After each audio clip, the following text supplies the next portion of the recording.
Art in the Industry podcast by Justin Ebright, April 2013. Answered via email, but narrated by Justin Ebright. My interviewee was Joseph Vincent. He's a freelance film editor from boardfilmgrads.com. As we continue, I'll be reading the answers through his own words.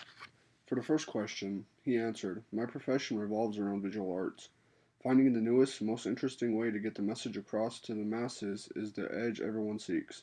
Catching someone else's eye, piquing, and more importantly, holding their interest is becoming harder and harder with the continuing growth of the field.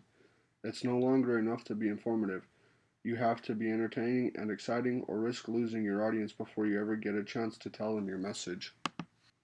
This goes back to the first point. People are overwhelmed with options for stimulation. There are so many devices, websites, videos, and pictures all instantly accessible, many for free. In the video editing field, particularly the freelance sector, everyone with a computer wants to believe they are an editor. You can download almost any program, you can learn almost anything, and all from the comfort of whatever device you choose to be in front of. What you get is both a positive and a negative. It's harder to find people who are willing to pay proper wages when they are bombarded with people seeking to do the work.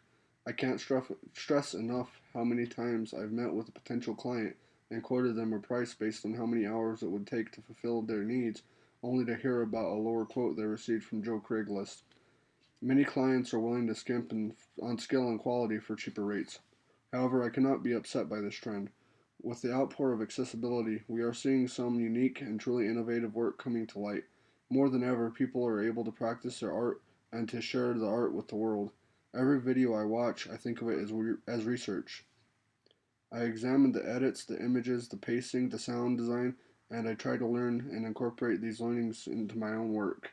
So my lengthy answer to a short question is that the instant accessibility is both incredibly exciting and terribly frightening. It's a copycat business. The Matrix comes out, and we see slow motion 3D panoramic shots in every movie for the next 3 years. 300 comes out, and we see speed ramping becoming one of the newest sensations in action sequencing.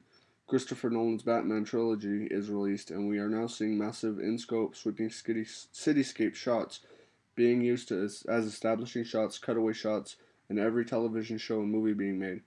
I am not certain if this is the kind of rechanneling you're inquiring about, but I am mostly hired to create trailer-style sequences for clients. Utilizing the newest trends is often the best way to satisfy. They connect with images, they are put together in the same fashion as popular movies and shows, but they do not realize why they are connecting with it. They just know they enjoy the way it makes them feel. This is another one that feels like a continuation of the last question, but I'll try my best to answer it accordingly. I will say that working in the corporate video world recently, the images I am seeing, the most widely popularized are the takes on what Apple did with its advertising, white backgrounds, evenly lit. Utilizing the slider for Braille has also become a standard go-to quick fix for stylized shots. None of these things are brand new, but as we've discussed, the world has become more and more versed in the visual arts, and now these once unique tools are as regular and as over-the-shoulder as master shots once were. Not so long ago, dialogue scenes could be handled by an over-the-shoulder shot of each person speaking and a master, both on a tripod. Now, both had better be moving or you risk looking amateurish. There are exceptions, of course. Motivation is usually everything, but the norm has shifted. I love Christopher Nolan. I am guilty of building a large amount of my style from his work. The way he moves his cameras and cuts with perfect timing gives me chills.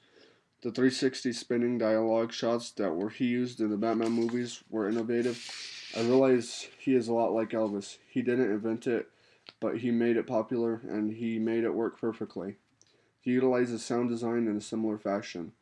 My favorite style would be video, shooting and editing, but video is only as good as your sound, so I'd love to throw sound design in there as well.